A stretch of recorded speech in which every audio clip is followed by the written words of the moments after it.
liked her. Like, damn. It was horny and it was wet and it was gushy. Like, you're just gonna have to excuse my appearance right now. And also say hello to Charlie. He is... You're gonna have to go out while I do this. Come on. Out, out. Hello. Welcome back to my channel. Today we're gonna start what I hope to be a reading vlog where I'm reading more than one book. I keep starting vlogs and then only reading one book in the time that I want the video to be. If you're new here, my name is Haley. I read books, I review books, I love reading. But I found myself recently kind of slipping into what I would call a reading slump. And the reason that I am filming this looking the way that I do right now, with my hair doing what it's doing currently, is because I don't really know what to do. For context, I have been in the process of reading Stephen King's The Shining for what feels like, at this point, an entire month. And I know that maybe doesn't sound like a ton of time, especially for a book that is kind of dense. It's not really dense. But has a lot of theming and things that I want to be keeping track of. As you can see, I'm keeping notes on all the things that are calling to me and pulling my attention, and major themes that are happening within the book. I think it's really interesting. I don't intend for this to sound like I have no interest in reading the book or I'm getting impatient with it, because that's not really what it is. It's just that I have a lot of other books that I would much rather read than continue to read about this guy that is just abusing his wife and child. This book is a masterpiece. It's really, really good. I just am not sure if I'm in the mental space right now to finish it. Halloween is in a few weeks, and I really wanted to finish it, and I don't think that I can. Just looking out for my mental health right now. But I'm gonna leave my bookmark in the book whenever I put it back on my shelf, because if I finish a book and then I'm ready to read the rest of it, I will, because it's only a couple hundred pages. It's not that much. It's just, I literally, I haven't picked this book up in 3 days. The last section of this book that I read was literally almost a week ago. And that sucks to say out loud, because it's I really want to finish it. Anyway, so with that being said, I think the perfect book to be a palate cleanser, because The Shining just is sucking it out of me, is... Listen, hear me out. I should be ashamed of myself, truly, because Bride, that book changed my brain chemistry. It was so good. I love Hazelwood. I love the way that her romances are structured, what happens in them, just chef's kiss. It's so good. And she basically writes the same book over and over again. So if you like one of her books, you're gonna like all of them. The first book in this duology, I don't think it's gonna be more than two books, is called Bride. I have it up on my shelf over there. Let me grab it actually so you can see it. This is Bride in all of her beautiful glory. Bride is following Misery Lark, who is the daughter of the most powerful guy of the vampires, and she is essentially told that she's going to be marrying the alpha of the werewolf pack. He's the new alpha of the werewolf pack, and as an effort to quell tensions between the vampires and the werewolves. But also her best friend went missing, and she thinks that the werewolf people have the best friend. At the end of this book, we find out what happens to the best friend, and this book is following the best friend and the shit that she gets up to and her romance or whatever. I'm so excited. If you haven't read Bride, I'm sure that this book can stand on its own. However, because it's kind of continuing the story that's happening in this book, read this one first. This one was really, really, really good. I loved it a lot. I say it's really, really, really good. That's kind of an overstatement. I gave it 4 stars, but I gave it 4 stars because I'm a feral woman. It was pretty good, but I think that a more accurate rating would probably be a 3.5. The ending of this book is really dense. It's a lot of just info dumping, and it's a lot of information that you would not have been able to catch on to before. So if you're reading this book for the romance, for the relationship that happens between Misery and the alpha werewolf pack, what's his name? Lo. if you're reading this book for the romance between Misery and Lo, you're going to be really satisfied. But if you're reading it for all of the other stuff that's happening in there, and you're not able to like kind of be like shift your interest from the romance to the main plot that's happening, I would highly recommend just like maybe not picking this one up. There are different stories that you can read that are probably also going to be romances. The only issue that I'm having is that I haven't found them yet. I have been kind of on a hunt for a long time to find romance novels that are actually interesting enough and handle both the romance and the main storyline in a way that like keeps my attention. I'm very excited to read Maid, and I literally just finished reading Bride. Also, so glad that the Barnes & Noble edition of this book is purple. I cannot tell you, and I hate to be this way, Miss Hazelwood, I'm sure she didn't choose this. The green on the cover of the regular editions of Maid, ugly. Like, I hate to be that girl too. I hate to be that girl, that superficial girl that's like, well, I want the books to be cute. It's not like a cute little forest green. It's like a vomit green. I can put a picture of it up here. These look so much better next to each other on the shelf. I don't make the rules. I did make this rule. This is me being like silly. I really like this edition. I'm glad I was able to get it. So yeah, I'm gonna take a break from Stephen King and I'm gonna read this book. I'm probably, after I finish this one, I really want to try to read another scary book just because I'm really sad that this book like just did not work out for me. Like I cannot express to you how sad I am about it. I will update you guys whenever I get into May.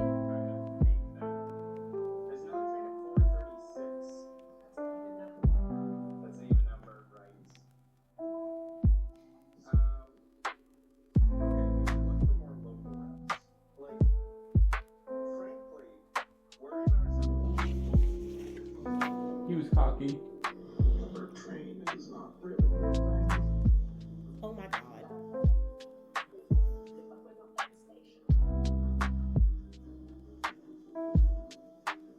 Michelle's gonna crash out. Michelle's gonna have a fucking conniption. Oh, poor Michelle. Why did their train stop? I mean, the last time it stopped is because they ran over a tree. Like, God is just getting in their way.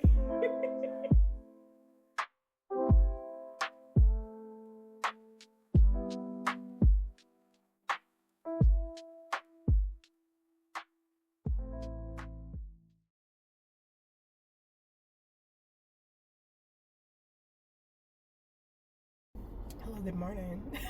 It's almost 8 o'clock, and I woke up and got up out of bed, out of my comfortable, beautiful pillows and the warmth of the blankets in order to get up and to go to Swig this morning because this is the last week of their Save the Cups promotion, so I'm gonna get a hoodie. There's no one here though, so I'm sitting in a parking lot in my running car.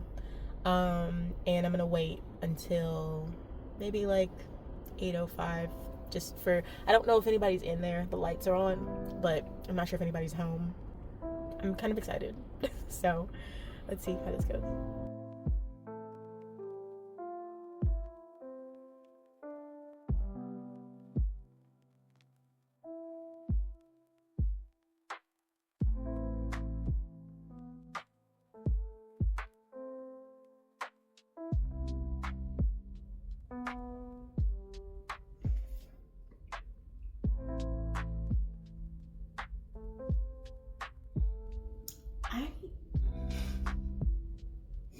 This book is so fucking weird, dude. I have no idea how to feel about this. That's a lie. I'm not enjoying myself right now, which sucks because I love Allie Hazelwood.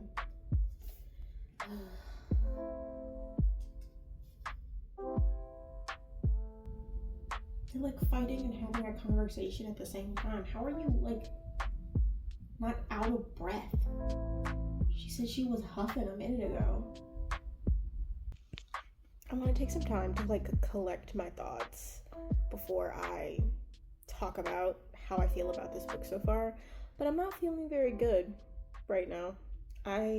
It's unfortunate too, because I was really looking forward to Serena's story, In Bride, I was under the impression that the mating bond had been fully explained because we had to go through it with Lo and Misery. I suppose that's not the case here. Like, there are things about the mating bond that we don't understand. I don't understand why Cohen is not just willing to let her go. Like, if he doesn't want to take care of her, if he doesn't want anything sexual, he doesn't want any kind of relationship with her, he doesn't speak to her like he likes her. Like, I don't understand. Like, she's a vulnerable individual. She has been a vulnerable individual. She will continue to be a vulnerable individual her entire life just because of the state, like just because of the mere fact that she is a hybrid. So why, what? Like, I'm not understanding anyone's motivations. And also, Cohen is pissing me off. He's so annoying. I don't understand why, because it's not like Serena can't take care of herself. And it's like, why have her around then? Like, I don't understand. People are saying that she needs to go. Go where? Go where? She doesn't feel at home with the humans. And she also, and what? So you're going to continue to make her not feel at home with the werewolves? I don't understand. This storyline right now just is not making any sense to me. I don't know. I'm confused and frustrated a little bit. I don't know. Hi, hello. I finally have a reading update for Mate. I have some mixed feelings about this book so far, which sucks because I really, really, really loved Bride, and I'm just not really loving this one so far. I just posted a video of me kind of being a critical reader on We Used to Live Here, and I felt bad in that video because I really don't want to be the type of person who like complains about everything that I read. But I don't know, I'm reading a lot of like these are popular books, and the books are popular often because they're like easy to read and they like relate to a larger audience, and in order for that to happen they kind of have to be a little general. But I didn't want to complain so much about We Used to Live Here just because I liked the book, but there were some really weird things that kind of threw me off at the beginning of the story that I didn't really like, and that pulled me out of the reading experience. I felt like it was just worth it to note. There's some things in here that are doing the same thing for me. And I'm sorry that I'm complaining about books twice. It's not the kind of person I want to be. I did read some more while I was at the library. This reading update is for page 125, but I got to page 177 while I was at the library. So I've gotten to the point now where I'm less frustrated by the things that I'm about to say, and more so just enjoying the ride of their relationship, which is the point in Allie Hazelwood novels that I really like. I didn't really have that problem with Bride. I also didn't really have that problem with Not in Love. This is my first time experiencing this, but I have heard other people say before, like in some of her work, that there is a period of like, this is kind of weird and I don't really like the dynamic of this relationship before the romantic stuff starts kicking in, right? My biggest gripe with Mate in like the first, how much of the book? In the first like almost 30%, Cohen is getting on my nerves. I don't like, the reason why I liked Bride as much as I did is because Lo was such a lover boy. Even though for most of the book he's denying his feelings for Misery and he's trying to like push her away in whatever ways that he feels necessary, he was always kind to her. He was never unkind to her. Lo was never unkind to Misery. And that's the kind of man that I like. That's the kind of man that I want to be reading on my page, because, and I have this very strong feeling, and I know that like some romance readers don't really feel this way, but what you read matters. And like fiction does, even if it's not super significant, it does impact the way that you think about things. And which is part of the reason why I struggle so much with reading like dark romance, just because it's so far removed from reality. And oftentimes like it's considered dark because the guy is literally just an abuser and I'm expected to be rooting for their relationship, right? And I struggle with that a lot. But I had that problem with Cohen. I don't understand why he speaks to Serena the way that he does. I feel like it's most of the time it's inappropriate. I don't know if I've said what this book is about, but it's about Serena, who is Misery in the first book's best friend. She is half werewolf, half human, and she's struggling with being in the limelight because before her even knowing that she was half werewolf, half human, people didn't think that they could procreate. Nobody thought that they could have babies. And it creates this rift it creates a stronger bond between werewolves and humans, but the vampires feel threatened because they feel like, well, they're banding together, like, we're going to be attacked by them, like, we're not going to be able to defend ourselves, that sort of thing. So the vampires feel very threatened by Serena's existence, and there's a bounty on her head, and they're trying to track her down and kill her. But she's staying with Cohen. Cohen is her mate, and she doesn't really know what that means, and Cohen isn't really explaining it to her, which bothers me on a crazy level. Miscommunication is my least favorite thing. It's part of the reason why the end of Bride irked me the way that it did. The point that I'm trying to make here is that I don't like Cohen. First chapter 1, the beginning of the book. She's running through the forest. There's a vampire chasing her that, like, broke into her house, was chasing her out into the woods. She's half werewolf, so she's like mostly human, so she's not as fast as werewolves or vampires, right? So the vampire catches her and is essentially saying, like, there's so much money on your head, like, I need to bring you back alive, right?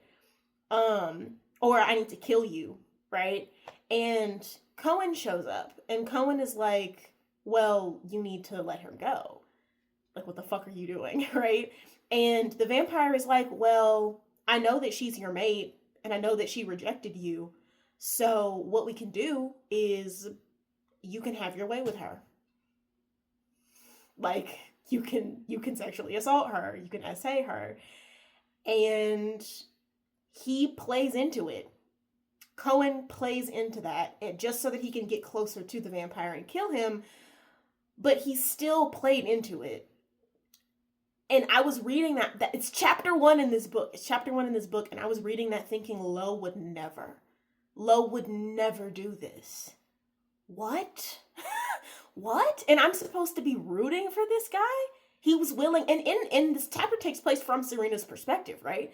So Serena is thinking to herself, she's like, well, he wouldn't do that, would he? Would he really? But I know that he, isn't interested in me sexually, because, like, that's part of their, like, push and pull, right? Is that he's acknowledging that she is his mate, but because she's not full werewolf, she's not experiencing the mate feelings, right? So she doesn't know if he is also her mate. She has no idea. But what she does know is that she feels really safe around him, and that he is going to protect her because they have this mating relationship, and also because she is staying in his territory. He has this power over her. There's this power imbalance in the situation where he's living on her land, or she's living on his land, and she is in his care. But she doesn't know if he would or would not sexually assault her. She doesn't know. Like, that's, like, I can't fathom that. Like, what do you mean she feels that way about him? Like, she doesn't know whether or not this man would sexually assault her. And you want me to be rooting for their relationship? You want me to root for that? Are you joking? Like, chapter 1, I was like, no, this is not. Allie, ma'am, you got me out in the stars. I shot for the moon, and I missed. And also, he's so cringe. Like, I can't, like, wrap my head around his character and the way that he is, which is, like, he'll threaten to kill you, but he's everyone's big brother, Like, I don't understand it. And I think that what's happening is we're, like, getting this set up as, like, there was a war that happened in their area that required everybody to band together, and, like, so, and he, as being the alpha, was the one that was in charge of this uprising, like, of this banding together, right? And so all of these werewolves in the area have this huge respect for him because of that.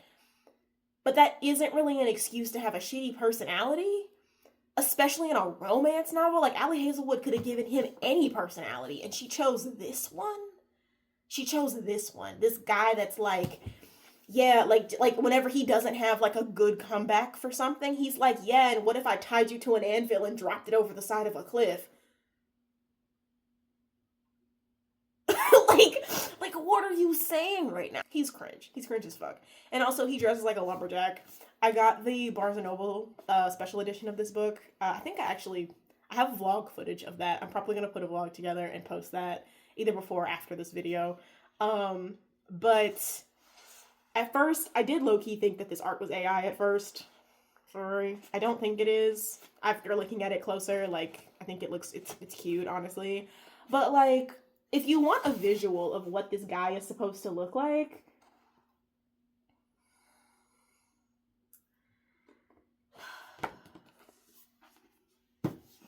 I love Serena. I think that she's a super fascinating character. I think that she's been through so much. She has that typical Allie Hazelwood like twang where like she's always kind of saying the obvious thing out loud, or she's making a sarcastic remark about her trauma, which my favorite book so far by Allie Hazelwood is Not in Love, right? So I get it. That's how Rue was in that book. So like whatever. Like I can get behind Serena as a character. I can understand a lot of her motivations and the way that she's processing her feelings and her thoughts. I'm not the biggest fan of her like habit for lying, but it's framed in a way as it's something that's going to change as the book progresses, and I'm interested to see how that happens. Everything else that's happening right now, the like plot line that's occurring where Serena is putting herself into a risky position in order to lure more vampires to her in order to protect someone else. I love it. I love it so much. It's just Cohen. Cohen is so like ew. Like there's a scene I dog-eared it because I was at the library and I couldn't like put a little tab in, so I did dog-ear it. Sorry, I bought this book. It's mine. Shut up. So Serena doesn't have any clothes. They've moved to the beach. Like he has a beachfront house, right? And they've moved to this house so that they can pursue this plan in order to like lure more vampires to the area so that they can figure out who it is that has this bounty on her head and all of these things, right? And she doesn't have any clothes because she left her apartment with all of her clothes in it whenever she was kidnapped, and she doesn't have anything.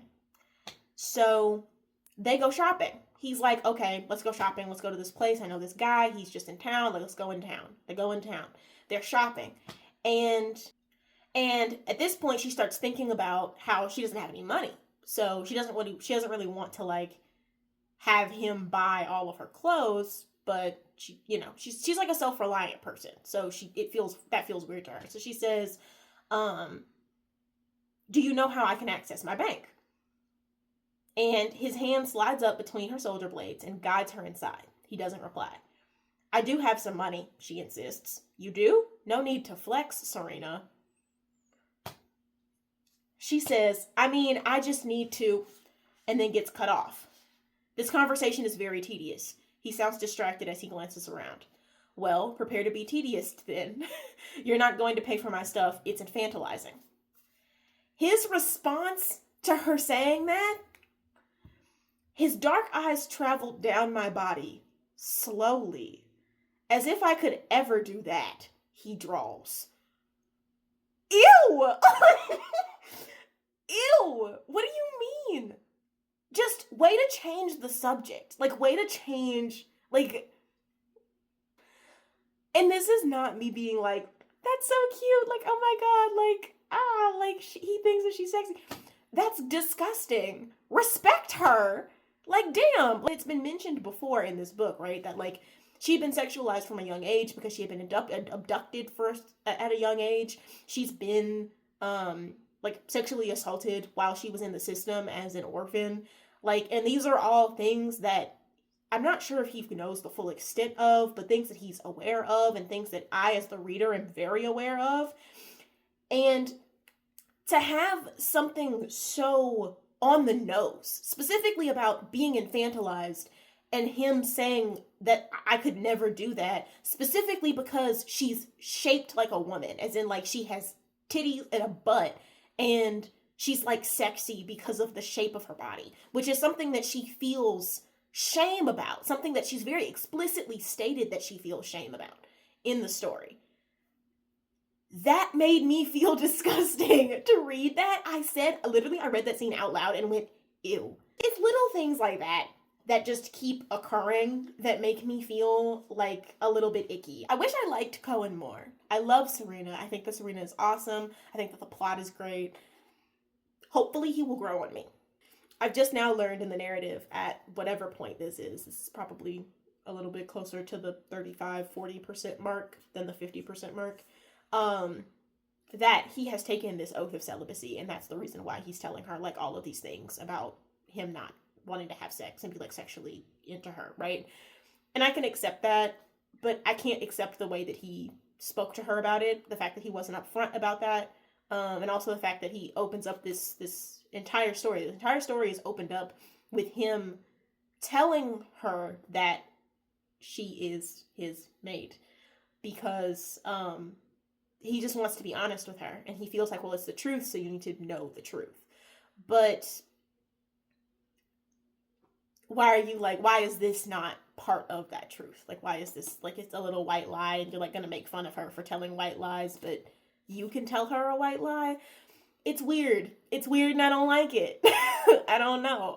It's rubbing me the wrong way. I've been talking for a long time about this book. I'm gonna get back into it. Hello, fellow book lovers. I have some terrible news. So, I finished Maid. And unfortunately, I am going to have to give it 2 stars.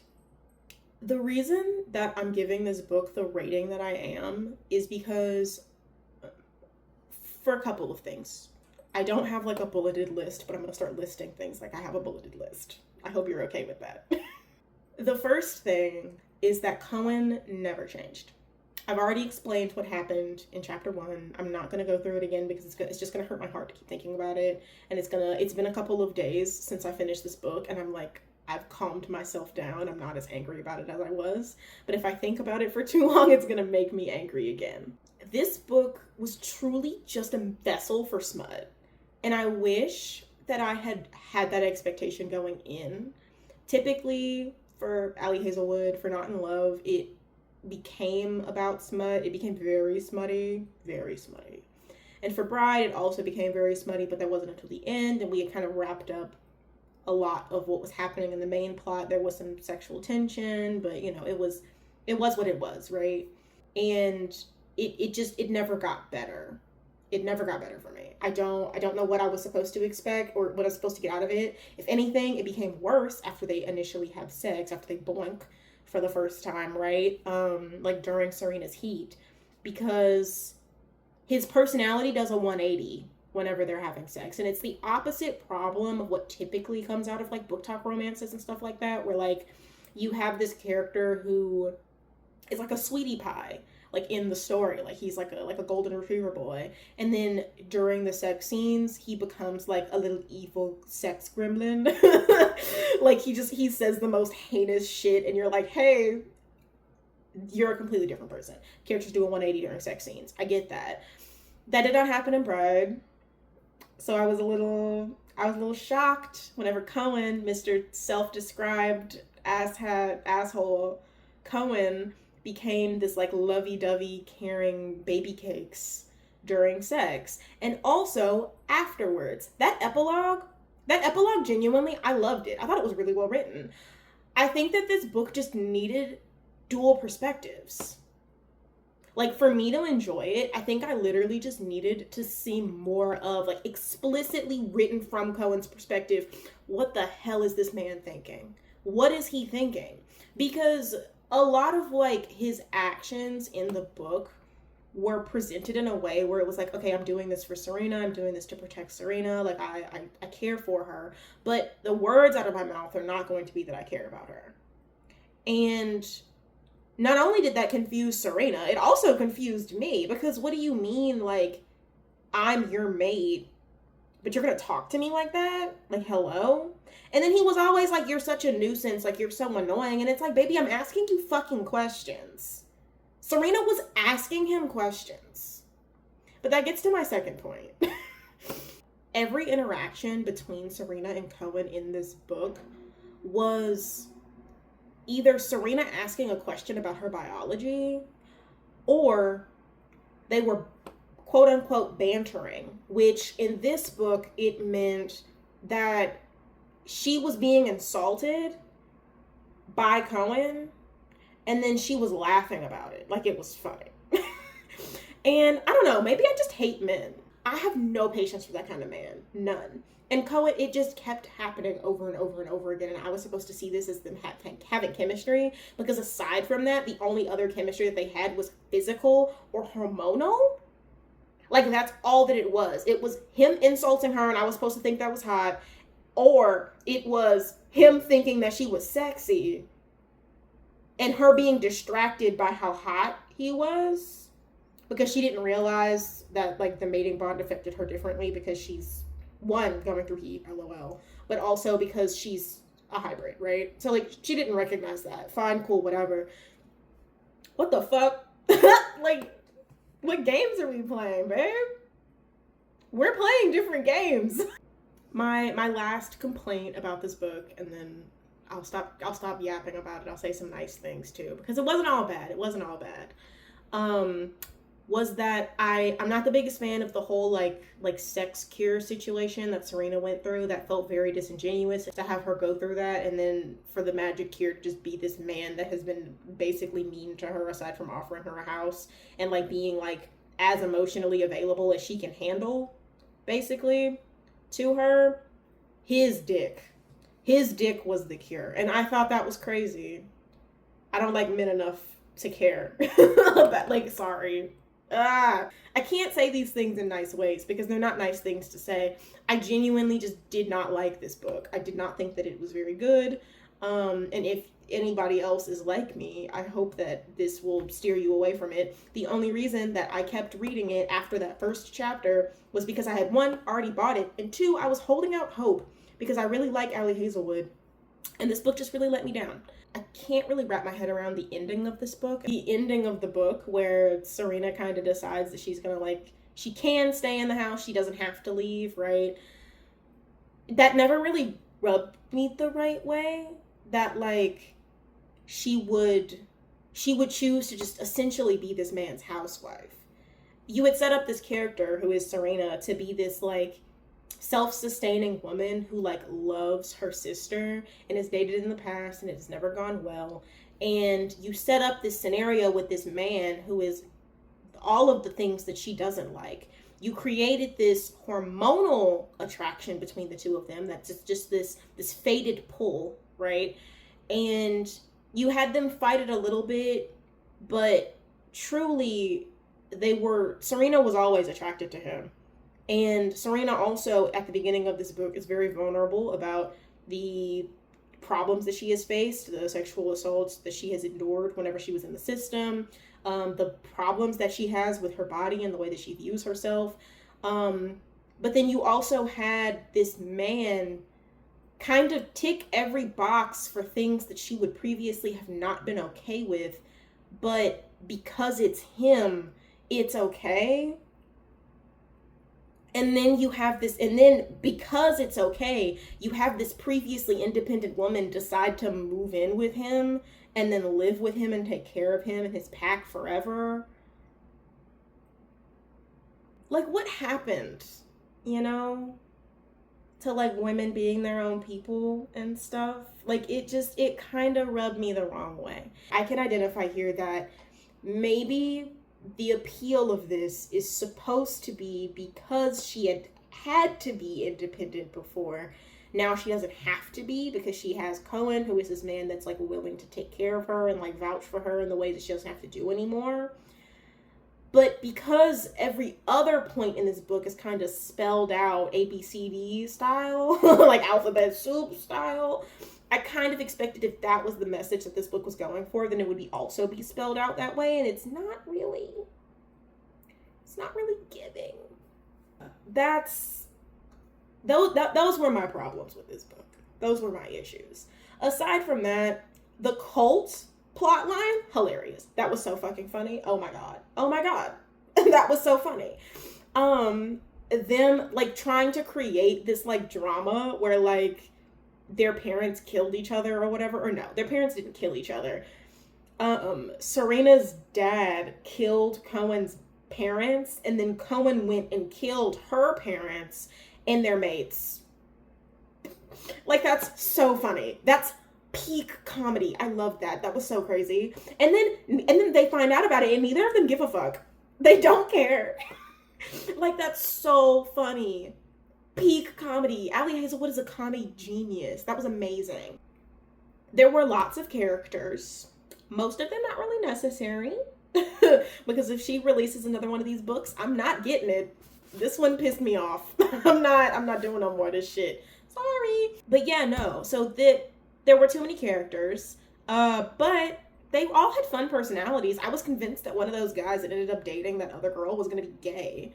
I forget what his name is. I liked the plot line, or not the plot line, but I liked whenever Serena got really close to that human girl that she had that like did the like stains on her whenever she got kidnapped by the cult. Adorable, fantastic. I liked that Misery fussed at her ass at the end of this damn book. I am so happy that Misery stood her fucking ground and was like, hey bitch, the fuck? Do you hate me now? Like, I love that. I love that for her. My girl Misery, she's right here forever and ever and ever. Those are the things that I liked about it. I thought that there were like way too many plot lines. There were way too many feelings, and this book is just simply not long enough to have handled all of that.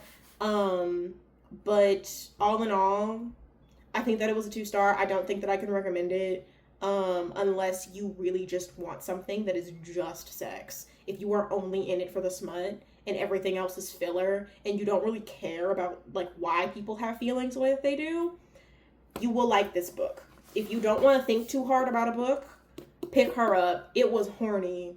It was horny, and it was wet, and it was gushy. Like, this one, it was good for that. I'm not the biggest fan of that. But if that's what you want, that's what you want. And this will deliver. Anyway, that's all I have to say. Thank you so much for watching. Make sure that you like, comment, subscribe, do all the fun things. Let me know what you liked about this book if you've read it, and what you didn't like about this book if you've read it, and just your general thoughts and opinions maybe on Ali Hazelwood. Talk to me. I want to talk to people. So, yeah, I will be back soon with another video. I'm going to start filming something new probably either tomorrow or Saturday. So, I'll see you guys then. Bye.